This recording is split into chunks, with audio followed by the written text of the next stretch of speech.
নমস্কার, আমি দেব অ্যাস্ট্রোলজার সুজিত। আমার ইউটিউব চ্যানেলে প্রত্যেক দর্শকদের স্বাগত জানাই।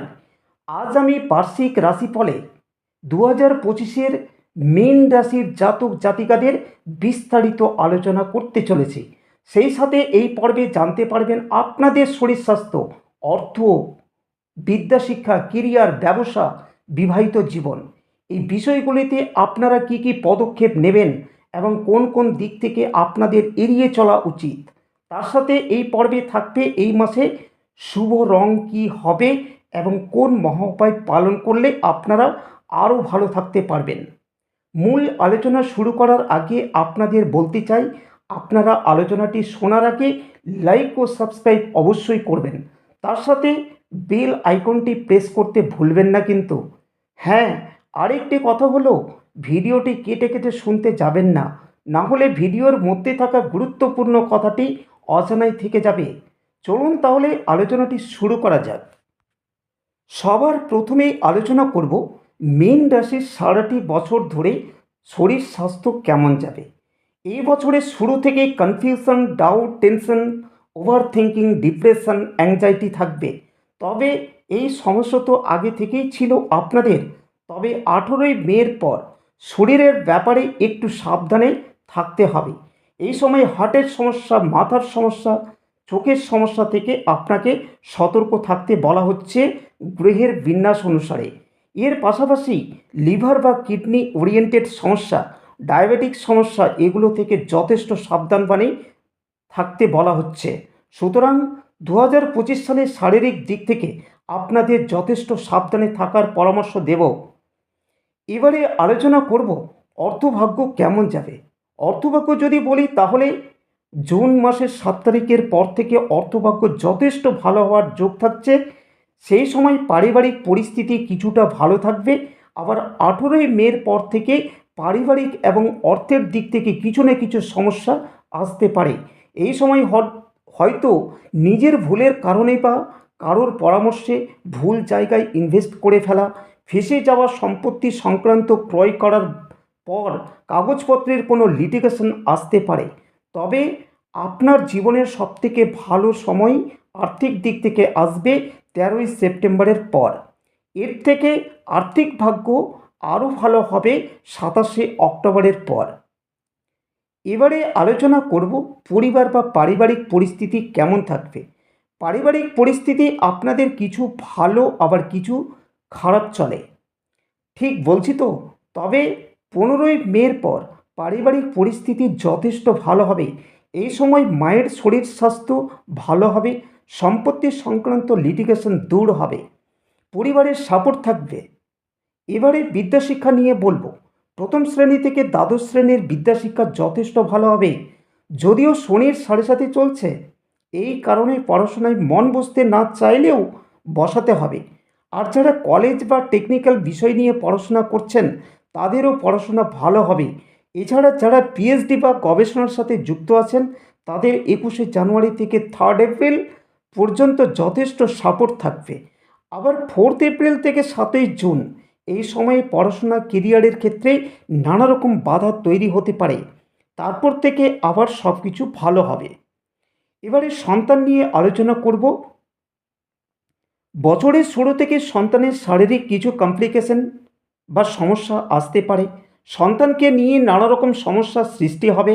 তবে 21শে জানুয়ারি থেকে 3 এপ্রিল এবং 7ই জুনের পর থেকে সন্তানকে নিয়ে যা যা সমস্যায় ভুগছিলেন সেগুলো আস্তে আস্তে ঠিক হতে শুরু করবে। আবার 7ই জুন থেকে 27শে জুলাই পর্যন্ত সন্তানের শারীরিক দিক থেকে কিছু সমস্যা আসতে পারে। আর যাদের সন্তানের বয়স 18+ তাদের বলবো 28শে জুলাইয়ের পর থেকে ভালো বিয়ের সম্বন্ধ আসতে পারে। কিন্তু আবার 28শে জুলাই থেকে 13ই সেপ্টেম্বর পর্যন্ত এই সময়ের মধ্যে সন্তানের শারীরিক, মানসিক এবং কেরিয়ারে কিছু জটিলতা তৈরি হতে পারে। সেই ব্যাপারে সাবধানে থাকবেন এবং সময়গুলো আপনারা নোট করে রাখতে পারেন, এতে আপনাদেরই কাজে লাগবে। এবারে আলোচনা করব লাভ লাইফ নিয়ে। 2025-এর লাভ লাইফের ব্যাপারে বলতে গেলে ভালো অথবা খারাপের মধ্য দিয়ে যাবে। তবে একটা কথা বলবো, 3 এপ্রিল থেকে 4 এপ্রিল, আবার 4 এপ্রিল থেকে 7ই জুন এবং 13ই সেপ্টেম্বর থেকে 27শে অক্টোবর পর্যন্ত লাভ লাইফ নিয়ে সমস্যা আসার সম্ভাবনা রয়েছে। এই সময় সম্পর্ক হানি ঘটতে পারে, দুজনের মধ্যে কেউ না কেউ অন্য সম্পর্কে জড়িয়ে যেতে পারে। তাই বলবো সজাগ থাকুন এবং সতর্ক থাকুন। এবারে বলবো দাম্পত্য জীবন নিয়ে কিছু কথা। দেখুন, দাম্পত্য জীবন তো নানা রকম সমস্যা চলছেই, তার উপর শনির সাড়ে সাথী চলছে। ডাউট তৈরি হওয়া, ডিসিশন নিতে না পারা, সন্দেহ, অহেতুক দুশ্চিন্তা, দুজনের মধ্যে ঝগড়া হওয়া, দীর্ঘদিন থেকে দুজন দুজনের সাথে কথা না বলা, এমনকি বিবাহিত জীবনকে ছাড়খাড় করা, এই ব্যাপারগুলো অনেকেরই হচ্ছে, আমি জানি। তবে দুটো পরিবর্তন দেখতে পারবেন। প্রথমত, 30শে মার্চ শনিদেব আপনার রাশিতে গমন করবেন, তখন শনির দ্বিতীয় চরণ শুরু হবে আপনাদের ক্ষেত্রে। সেই সাথে 18ই মে রাহু যখন দ্বাদশে প্রবেশ করবে, তখন পরস্পরের মধ্যে একটা বোঝাপড়ার সৃষ্টি হবে বা তৈরি হবে এবং দাম্পত্য জীবনের সমস্ত লিটিগেশন থেকে ধীরে ধীরে মুক্তি পাবেন। আর যাদের বিয়ে হচ্ছে না তাদের বলবো জুন মাসের পর থেকে ভালো যোগ আসবে। তবে অবশ্যই দুজনের যৌতুক বিচার করে নেবেন, না হলে পরবর্তীকালে দাম্পত্য জীবনের সমস্যা আসার প্রবল সম্ভাবনা থাকছে। কারণ এই সময় আপনার সাড়ে সাথে চলছে, এটা মাথায় রাখবেন। এবারে চাকরি বা কেরিয়ার নিয়ে কিছু কথা আলোচনা করব। আপনাদের বর্তমানে কর্ম নিয়ে কিছু টানাপোড়েন চলছে, হওয়া কাজ হচ্ছে না, প্রমোশন আটকে যাচ্ছে, মনের মতন চাকরি পরিবর্তন হচ্ছে না, বস বা ম্যানেজমেন্টের সাথে কিছু না কিছু সমস্যা চলছে। কেউ কেউ বাধ্য হয়েছেন রেজিগনেশন দিতে বা চাকরি ছেড়ে দিতে, কিংবা যাদের চাকরি চলে গেছে প্রচুর পরিশ্রম করছেন কিন্তু কোনোভাবেই কর্মক্ষেত্রে নাম হচ্ছে না, উল্টে বদনামের ভাগী হচ্ছেন। ঠিক বলছি তো? মিলিয়ে নেবেন আমার কথার সাথে। সেই সাথে যারা চাকরির খোঁজ করছেন তাদেরকে বলবো আপনারা 15ই মের পর যা যা সমস্যা চলছে আপনাদের সেগুলোকে ঠিক করুন। এবং আমি মনে করি চাকরি তো পাবেনই, তার সাথে আটকে থাকা যে কোনো রকম সমস্যা বা কাজ হয়ে যাবে। বিদেশ যাত্রা হবে, মাল্টিন্যাশনাল কোম্পানিতে চাকরির যোগ আসবে। তবে মাথায় রাখবেন শনির সাড়ে সাথে চলছে। কেউ যদি প্রচণ্ড সমস্যায় ভুগে থাকেন কর্মক্ষেত্রে, তাহলে দেরি করবেন না, বাধাগুলোকে দূর করুন। সবাই উপকৃত হচ্ছে, তাই বন্ধুরা বসে না থেকে এখনই কল করুন। এবারে ব্যবসা নিয়ে কিছু আলোচনা করব। মীন রাশির জাতক জাতিকাদের ব্যবসায় সবথেকে খারাপ পরিস্থিতি চলছে, সেটা আমি জানি। আর্থিক দিক থেকে, মানসিক দিক থেকে, ঋণের দিক থেকে, পেমেন্টের দিক থেকে, অর্ডার না পাওয়ার দিক থেকে বড় কাজ হাতে আসছে না, পার্টনারশিপ ব্যবসা চলছে না, এই রকম ব্যাপারগুলো রয়েছে। তবে 18ই মের পর থেকে ব্যবসা ক্ষেত্রে কিছু ভালো পরিবর্তন দেখতে পারবেন। তবে এই সময় ব্যবসা ক্ষেত্রে চট করে অর্থ ইনভেস্ট করতে যাবেন না। সবার আগে আপনাকে ব্যবসা ক্ষেত্রে নিজে বসার পরামর্শ দেব। কোথায় টাকা পয়সা লিকেজ হচ্ছে সেটা আপনার প্রথম কাজ।